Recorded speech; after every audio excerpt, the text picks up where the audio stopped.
It was a smoky bar, back when I was smoking in smoky bars, sitting on a stool at the bar, nursing a single malt scotch, sitting next to a relatively attractive older woman who seemed to be having a moment with me. Our hands were clasped together. Both of us had consumed a little more than we should have, and we stared longingly into each other's eyes, and she said to me, "Are we having a moment?" That's next on this episode of the Gratitude Journal podcast. This is the Gratitude Journal podcast. Welcome back, my friends, to this episode of the Gratitude Journal podcast here on a holiday. It is Juneteenth. It is overcast. It is relatively warm. There has already been a few raindrops, but that's been kind of rare because the other days, like Thursday, Friday, Saturday, Sunday, have been spectacular. And, kind of windy and breezy, but low humidity and really kind of perfect days to celebrate Juneteenth and to be a part of a long weekend. I do kind of dance between, should I sort of take this day off or do I need some work? Because I had some people who sent me some things to do, maybe thinking I wasn't involved in the holiday celebration, and that's fine. So it's one of those days that I thought maybe it might be a good day to just sort of hang out in the studio and reel off a podcast episode and remind myself, along with my subscribers, that, this podcast is designed hopefully to find ways to be grateful for small things and some large things as well. Somebody posted something on Facebook not too long ago, and I don't go on Facebook a lot. And I say that because I don't have it channeled or, funneled to my phone. So I'm not really staring at my phone the whole time. And a couple of people, they like to communicate with me using Facebook Messenger. And I say to them, listen, I have text on my phone. I don't really need Facebook to be sort of an intermediary. And so let's just do text, okay? And I've been trying to really kind of wean myself off of Facebook because aside from some of the business things, some of the groups that I'm a part of that I actually learn from and use their Facebook pages as a way to stay in touch and learn more because it's offered. It's sort of a closed group for various voiceover things and things relative to cameras and things like that. I don't have a lot of personal use for Facebook. I'm not really involved in Facebook a lot, but I had the instance where someone posted today about their meme was, "Hey, I'm trying to better my life. If anyone has any big suggestions for me, could you sort of let me know?" And I kind of chuckled at that because I've been sort of dancing around with the same thing myself. And I know I've addressed similar things on this podcast about the fact that I think we are all looking for these kind of big things to carry us to the next big thing because our lives are filled with such ordinary things. And, Facebook is a kind of a platform to announce big things. And then we, after looking at everybody else's big things, we maybe have a tendency to get depressed because, wow, I don't have nearly the big things going on that person does. And wow, I need more big things in my life. And in reality, I think what happens is that if we just shared all of the ordinary things, it would be, quite devastating. It's funny, people who are not on social media will say, I don't want to be on social media. People talking about, oh, today I made meatloaf. But really, it's quite the opposite, I think. I actually would feel better if the social media platforms really talked about the mundane, ordinary things, because then I would feel better, I think, about my life, because I realized that everybody else are just doing regular things. They're making oatmeal and, they're taking a dump and, they're paying their bills and, all the regular stuff. But when I see people like, hey, I just wanted to announce that I just got a job where I'm earning $62,000 more per year and look at my Porsche, that makes me depressed. But then I think, in answering this person's meme, I think that it's our job to find gratitude and enjoyment and satisfaction in the regular stuff. And as I said in my reply to this person, I am not very good at this. I'm trying to be better, which I hope is the reason for this podcast. And I hope that as we go forward, that maybe I'll be better at it. And in turn, maybe you'll find ways for you to be better at it.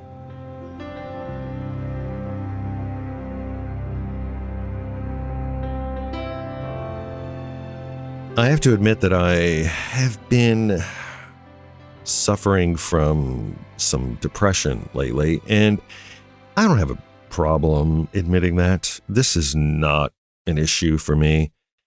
I've been suffering from depression ever since probably in high school.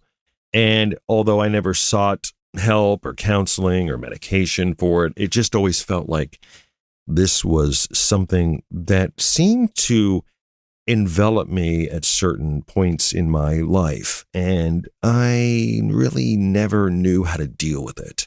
And to a certain extent, I still really don't know how to deal with it. I mean, I suppose that some ways to deal with it is to drink or to smoke marijuana or to buy something or just to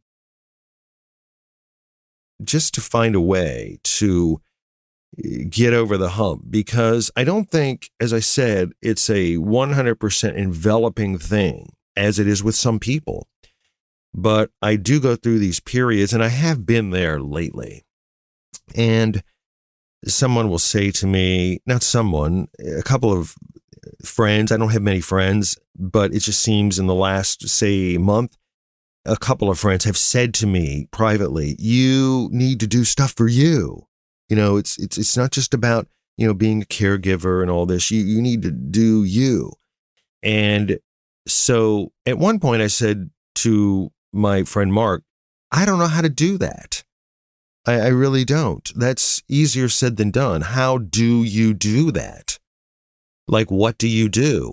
I used to get on a motorcycle and I would ride, and that would be my way, but I can't do that anymore. So how do you do that? How do you jump out of your regular routine that seems to be kind of all enveloping and like make time for yourself? How do you do that? I don't know how to do it. So that in turn has made this period of depression to seem more acute. And so I'm not really sure how to deal with that. So I just thought I would sort of throw that out there. And sometimes summer helps, the fact that, the weather's warmer and it's not so dingy and dreary and cold and miserable outside. But sometimes it doesn't really help. And I feel like the person who posted that meme, like, I'm looking for some way to get over the hump. Like, who can make some suggestion to me?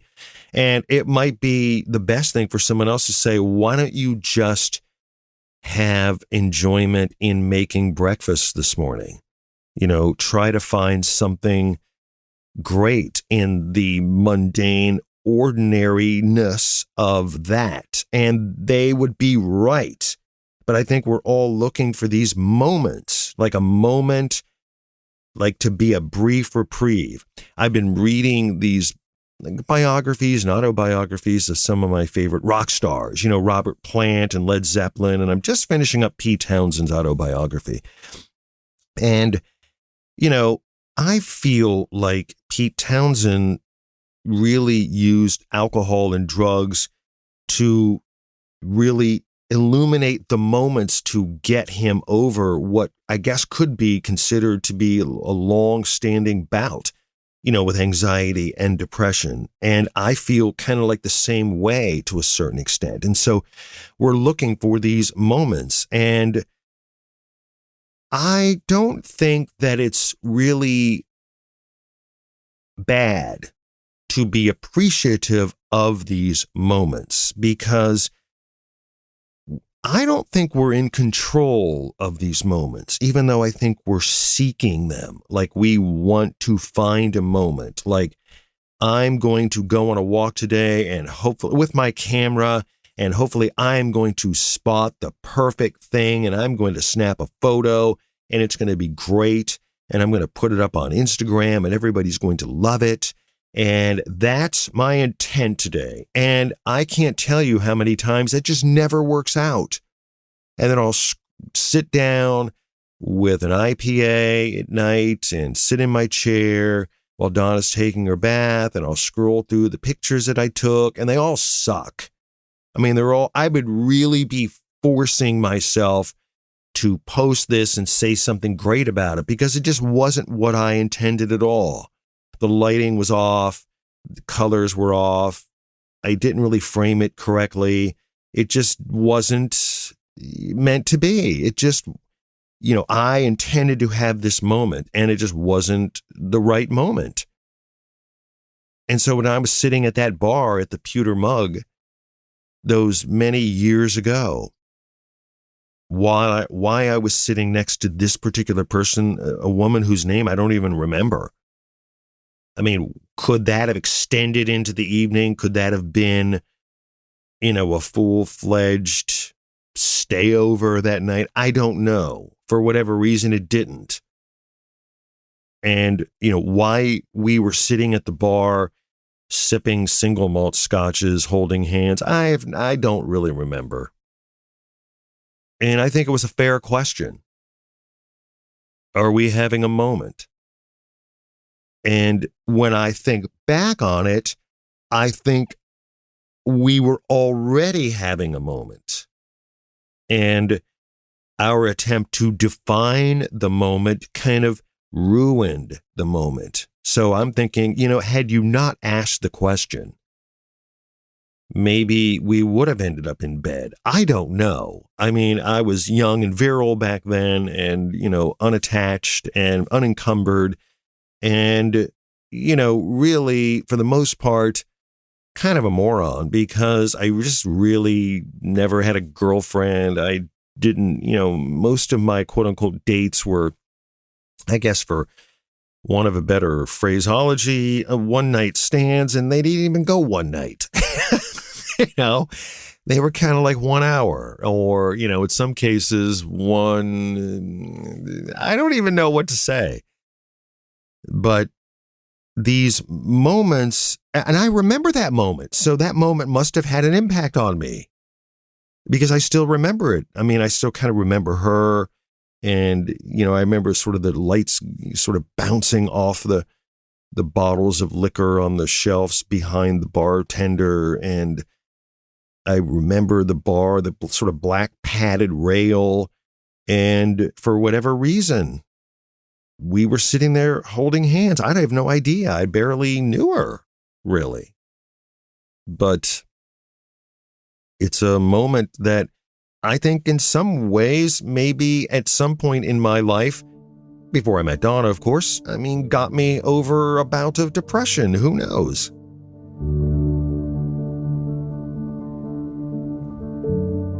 When I was in the seminary, we used to have these guest professors who would come up to teach. And one of the classes that I was taking was a class in sociology, which was kind of a rare, weird class to be taking in the seminary, because this is an area that just was not really offered in the seminary.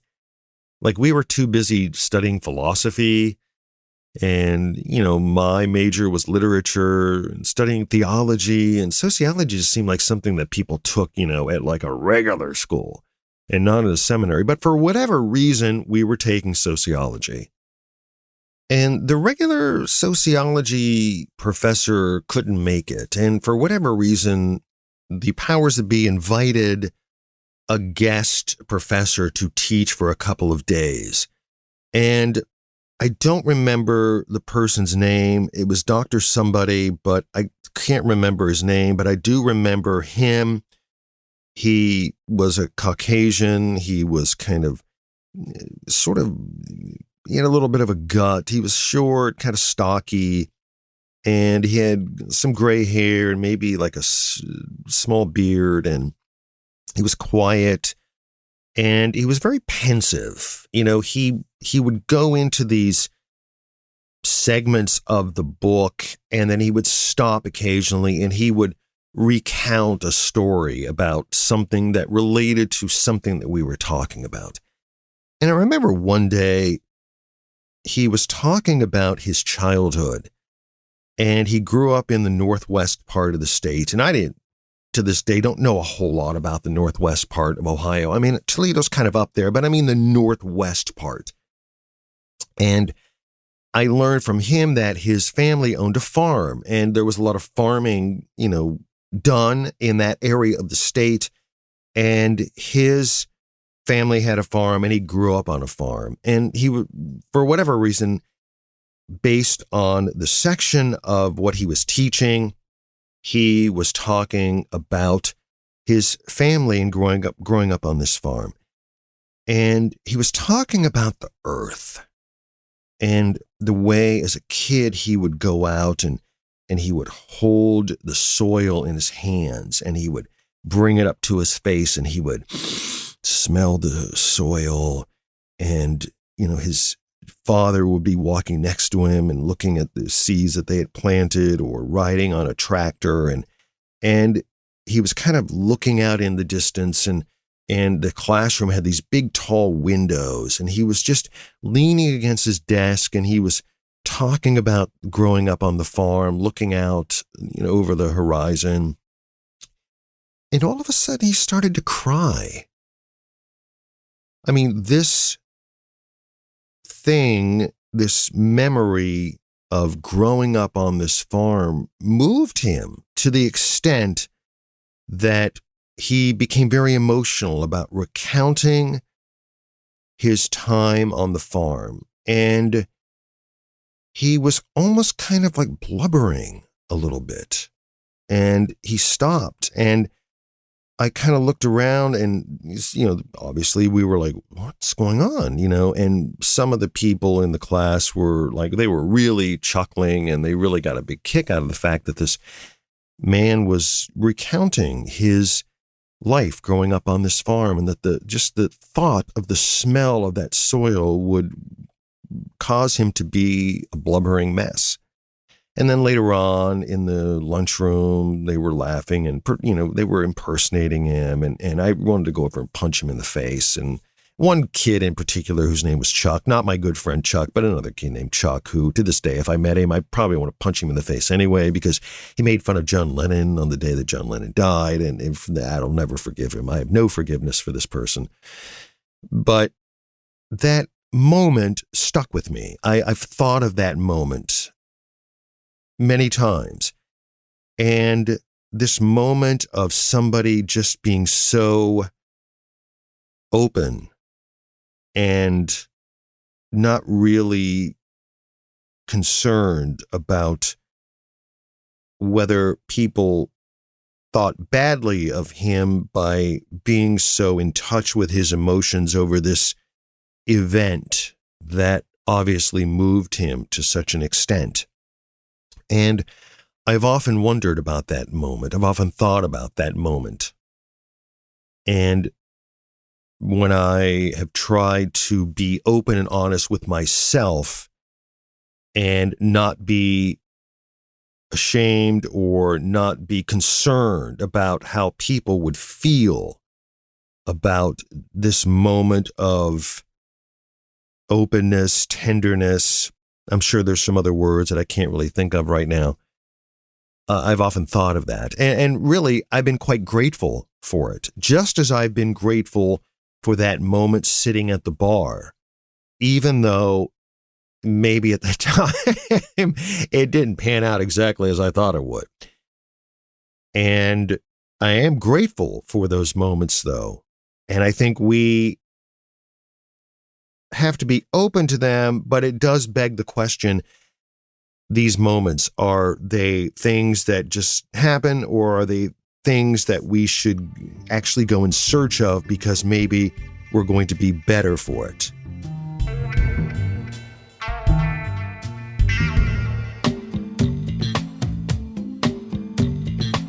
Donna and I have been trying to take walks. Well, I've been trying to get her to go more on walks, and she's been pretty good on her own about, I'm going to go for a walk, which I think is great. I love it when she says that.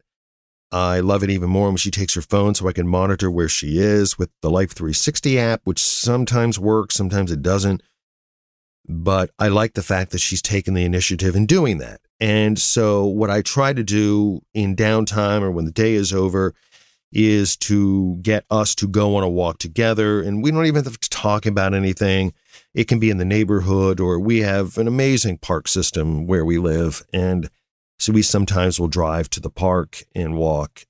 And so we've been trying to do this lately. And I had kind of a moment the other day that I wish I could recapture, but I don't think I'll be able to. And there are some days in the park when there's nobody there, and the wind is just mildly rustling,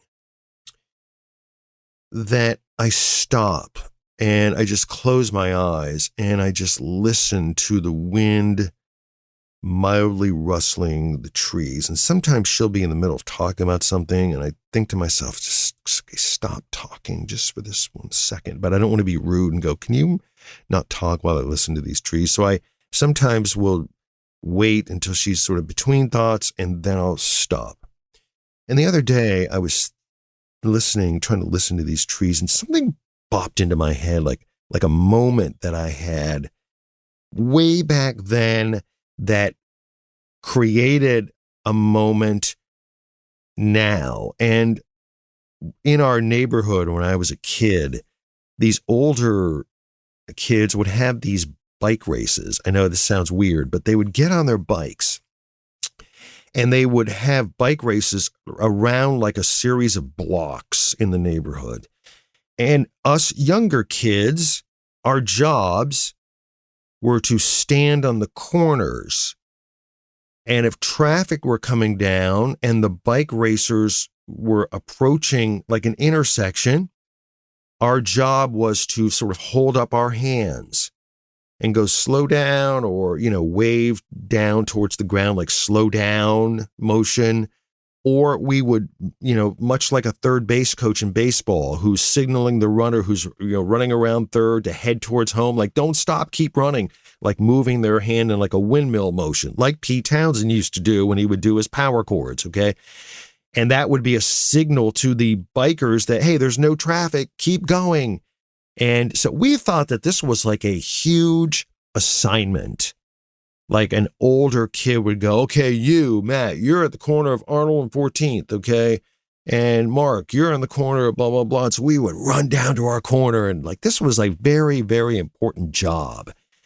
And I remember one day I was on one of the corners, and it was a beautiful day, and the bike racers had gone by, and there weren't a whole lot of bike racers. And at that particular time, there wasn't a whole lot of traffic. And I just remember it was maybe like 6 o'clock in the evening, sort of approaching the golden hour, as we photographers like to say. The sun was just kind of starting to set.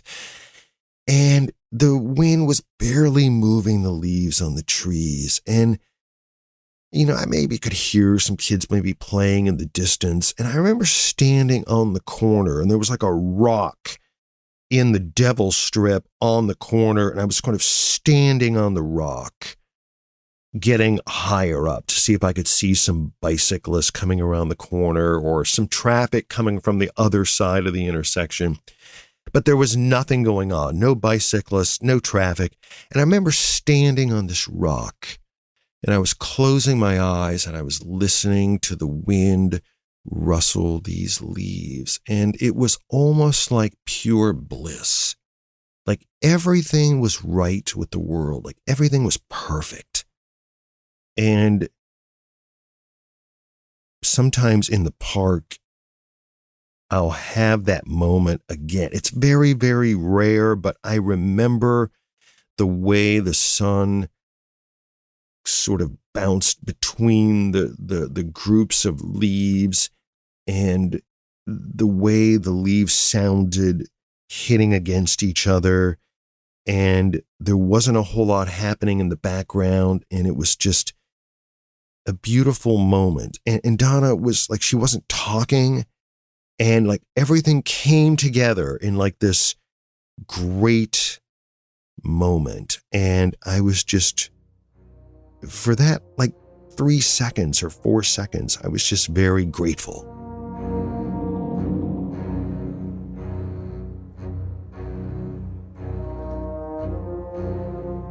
So I don't really know what to say to this person who posted the meme. Other than just to say, you know what? I think that we are always in search of some kind of, for want of a better word, moment.